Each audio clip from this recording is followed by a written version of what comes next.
사무엘기상 31장. 블레셋 사람이 이스라엘에 싸움을 걸어왔다. 이스라엘 사람들은 블레셋 사람 앞에서 도망하다가 길보아 산에서 죽임을 당하여 쓰러졌다. 블레셋 사람들은 사울과 그의 아들들을 바싹 추격하여 사울의 아들 요나단과 아비나답과 말기수아를 죽였다. 싸움이 치열해지면서 전세가 사울에게 불리해졌다. 활을 쏘는 군인들이 사울을 알아보고 활을 쏘자 그가 화살을 맞고 중상을 입었다. 사울이 자기의 무기 담당 병사에게 명령하였다. 네 칼을 뽑아서 나를 찔러라. 저 할례받지 못한 이방인들이 와서 나를 찌르고 능욕하지 못하도록 하여라.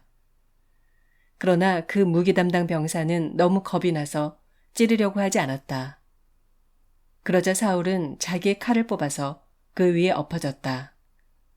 그 무기 담당 병사는 사울이 죽는 것을 보고 자기도 자기의 칼을 뽑아 그 위에 엎어져서 사울과 함께 죽었다. 사울과 그의 세 아들과 사울의 무기 담당 병사가 이렇게 죽었다. 사울의 부하도 그날 다 함께 죽었다. 골짜기 건너편과 요단강 건너편에 살던 이스라엘 사람들은 이스라엘 군인들이 도망친 것과 사울과 그의 아들들이 죽은 것을 보고 살던 성읍들을 버리고 도망쳤다. 그래서 블레셋 사람이 여러 성읍으로 들어와서 거기에서 살았다. 그 이튿날 블레셋 사람이 죽은 사람들의 옷을 벗기러 왔다가 사울과 그의 세 아들이 길보아 산에 쓰러져 있는 것을 발견하였다. 그들은 사울의 목을 자르고 그의 갑옷을 벗긴 다음에 블레셋 땅 사방으로 전령들을 보내어 자기들이 섬기는 우상들의 신전과 백성에게 승리의 소식을 전하였다. 그런 다음에 그들은 사울의 갑옷을 아스다롯의 신전에 보관하고 사울의 주검은 벳산 성벽에 매달아 두었다. 길르앗 야베스의 주민들은 블레셋 사람들이 사울에게 한 일을 전해 들었다. 그래서 그들의 용사들이 모두 나서서 밤새도록 걸어 벳산까지 가서 사울의 주검과 그 아들들의 실체를 성벽에서 내려가지고 야베스로 돌아와 그 주검을 모두 거기에서 화장하고 그들의 뼈를 거두어다가 야베스에는 에셀나무 아래에 묻고 이레 동안 금식하였다. 고린도전서 11장. 내가 그리스도를 본받는 사람인 것과 같이 여러분은 나를 본받는 사람이 되십시오. 여러분이 나를 모든 면으로 기억하며 또 내가 여러분에게 전해준 대로 전통을 지키고 있으니 나는 여러분을 칭찬합니다. 그런데 각 남자의 머리는 그리스도요, 여자의 머리는 남자요, 그리스도의 머리는 하나님이신 것을 여러분이 알기를 바랍니다. 남자가 머리에 무엇을 쓰고 기도하거나 예언하는 것은 자기 머리를 부끄럽게 하는 것입니다. 그러나 여자가 머리에 무엇을 쓰지 않은 채로 기도하거나 예언하는 것은 자기 머리를 부끄럽게 하는 것입니다. 그것은 머리를 밀어버린 것과 꼭 마찬가지입니다. 여자가 머리에 아무것도 쓰지 않으려면 머리를 깎아야 합니다. 그러나 머리를 깎거나 미는 것이 여자에게 부끄러운 일이면 머리를 가려야 합니다. 그러나 남자는 하나님의 형상이요, 하나님의 영광이니 머리를 가려서는 안 됩니다. 그러나 여자는 남자의 영광입니다. 남자가 여자에게서 난 것이 아니라 여자가 남자에게서 났습니다. 또 남자가 여자를 위하여 지으심을 받은 것이 아니라 여자가 남자를 위하여 지으심을 받았습니다. 그러므로 여자는 천사들 때문에 그 머리에 권위의 표를 지니고 있어야 합니다. 그러나 주님 안에서는 남자 없이 여자가 있지 않고 여자 없이 남자가 있지 않습니다. 여자가 남자에게서 난 것과 마찬가지로 남자도 여자의 몸에서 났습니다. 그리고 모든 것은 다 하나님에게서 났습니다. 여러분은 스스로 판단하여 보십시오. 여자가 머리에 아무것도 쓰지 않은 채로 하나님께 기도하는 것이 마땅한 일이겠습니까? 자연 그 자체가 여러분에게 가르쳐주지 않습니까? 남자가 머리를 길게 하는 것은 그에게 불명예가 되지만 여자가 머리를 길게 하는 것은 그에게 영광이 되지 않습니까? 긴 머리카락은 그의 머리를 가려주는 구실을 하는 것입니다. 이 문제를 두고 논쟁을 벌이려고 생각하는 사람이 있을지는 모르나 그런 풍습은 우리에게도 없고 하나님의 교회에도 없습니다. 다음에 지시하려는 일에 대해서는 나는 여러분을 칭찬할 수 없습니다. 그것은 여러분이 모여서 하는 일이 유익이 되기보다는 오히려 해가 되기 때문입니다. 첫째로, 여러분이 교회에 모일 때 여러분 가운데 분열이 있다는 말이 들리는데 그것이 어느 정도는 사실이라고 믿습니다. 하기야 여러분 가운데서 바르게 사는 사람들이 환히 드러나려면 여러분 가운데 파당도 있어야 할 것입니다.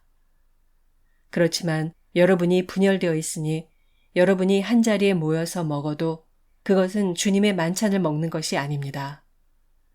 먹을 때 사람마다 제가끔 자기 저녁을 먼저 먹으므로 어떤 사람은 배가 고프고 어떤 사람은 술에 취합니다. 여러분에게 먹고 마실 집이 없습니까? 그렇지 않으면 여러분이 하나님의 교회를 멸시하고 가난한 사람들을 부끄럽게 하려는 것입니까? 내가 여러분에게 무슨 말을 해야 하겠습니까? 여러분을 칭찬해야 하겠습니까? 이 점에서는 칭찬할 수 없습니다. 내가 여러분에게 전해준 것은 주님으로부터 전해받은 것입니다. 곧 주 예수께서 잡히시던 밤에 빵을 들어서 감사를 드리신 다음에 떼시고 말씀하셨습니다. 이것은 너희를 위하는 내 몸이다. 이것을 행하여 나를 기억하여라. 식후에 잔도 이와 같이 하시고서 말씀하셨습니다. 이 잔은 내 피로 세운 새 언약이다. 너희가 마실 때마다 이것을 행하여 나를 기억하여라. 그러므로 여러분이 이 빵을 먹고 이 잔을 마실 때마다 주님의 죽으심을 그가 오실 때까지 선포하는 것입니다. 그러므로 누구든지 합당하지 않게 주님의 빵을 먹거나 주님의 잔을 마시는 사람은 주님의 몸과 피를 범하는 죄를 짓는 것입니다. 그러니 각 사람은 자기를 살펴야 합니다. 그런 다음에 그 빵을 먹고 그 잔을 마셔야 합니다.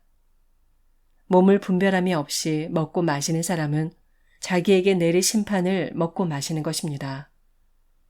이 때문에 여러분 가운데는 몸이 약한 사람과 병든 사람이 많고 죽은 사람도 적지 않습니다. 우리가 스스로 살피면 심판을 받지 않을 것입니다. 그런데 주님께서 우리를 심판하시고 징계하시는 것은 우리가 세상과 함께 정죄를 받지 않게 하시려는 것입니다. 그러므로 나의 형제자매 여러분, 여러분이 먹으려고 모일 때에는 서로 기다리십시오. 배가 고픈 사람은 집에서 먹어야 할 것입니다. 그것은 여러분이 모이는 일로 심판받는 일이 없도록 하려는 것입니다. 그 밖에 남은 문제들은 내가 가서 바로잡겠습니다. 에스겔서 9장. 또 그가 큰 소리로 외치시는데 그 소리가 내 귀에까지 들렸다. 이 성읍을 벌할 사람들아, 각자 사람을 죽이는 무기를 손에 들고 가까이 나오너라. 그러자 6사람이 북쪽으로 향한 윗문길에서 오는데 각자가 부수는 연장을 손에 들고 있었으며 그들 가운데 한 사람은 모시옷을 입고 허리에는 서기관의 먹통을 차고 있었다. 그들이 들어와서 노소로 만든 제단 곁에 섰다. 이스라엘 하나님의 영광이 이제까지 머물러 있던 그룹에서 떠올라 성전 문지방으로 옮겨갔다. 그는 모시옷을 입고 허리에 서기관의 먹통을 찬 그 사람을 부르셨다. 주님께서 그에게 말씀하셨다. 너는 저 성읍 가운데로 곧 예루살렘으로 두루 돌아다니면서 그 안에서 일어나는 모든 역겨운 일 때문에 슬퍼하고 신음하는 사람들의 이마에 표를 그려 놓아라. 또 그는 내가 듣는 앞에서 다른 사람들에게 말씀하셨다. 너희는 저 사람의 뒤를 따라 성읍 가운데로 돌아다니면서 사람들을 쳐서 죽여라. 불쌍히 여기지도 말고 가엾게 여기지도 말아라. 노인과 젊은이와 처녀와 어린아이와 부녀들을 다 죽여 없애라. 그러나 이마에 표가 있는 사람에게는 손을 대지 말아라. 너희는 이제 내 성소에서부터 시작하여라. 그러자 그들은 성전 앞에 서 있던 장로들부터 죽이기 시작하였다. 그가 또 그들에게 말씀하셨다. 너희는 성전을 더럽혀라. 모든 뜰을 시체로 가득 채워라. 이제 나가보아라. 그러자 그들이 성읍 가운데로 나가서 사람들을 죽였다. 사륙이 계속되는 동안 나는 혼자 거기에 있었다. 나는 엎드려 얼굴을 땅에 대고 부르짖으며 아뢰었다. 주 하나님, 예루살렘에다가 이렇듯 주님의 진노를 쏟으시다니 이스라엘의 남은 사람들을 주님께서 친히 다 멸하실 작정입니까? 그가 나에게 말씀하셨다. 이스라엘과 유다 족속의 죄악이 너무나 크고 땅은 피로 가득 차 있고 이 성읍은 불법으로 꽉 차 있다. 그들은 내가 이 땅을 버렸으며 쳐다보지도 않는다는 말이나 하고 있다. 그렇기 때문에 나도 그들을 불쌍히 여기지 않으며 가엾게 여기지 않을 것이다. 나는 그들의 행실을 따라서 그들의 머리 위에 그대로 갚아줄 뿐이다. 그런데 모시옷을 입고 허리에 먹통을 찬 사람이 와서 보고하였다. 주님께서 저에게 명하신 대로 제가 다 수행하였습니다. 시편 48편.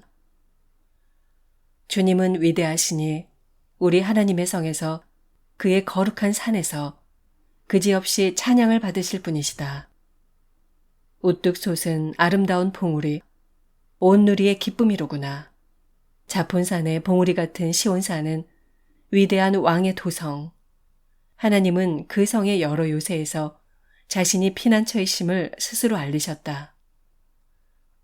보아라, 이방 왕들이 함께 모여 맹렬히 쳐들어왔다가 시온산을 보자마자 넋을 잃고 혼비백산하여 도망쳤다. 거기에서 그들이 큰 두려움에 사로잡혔으니 고통당하는 그들의 모습이 해산하는 여인과 같고 동풍에 파산되는 다시스의 배와도 같았다.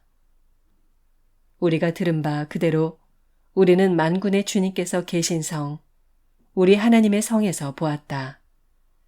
하나님께서 이 성을 영원히 견고하게 하신다. 셀라.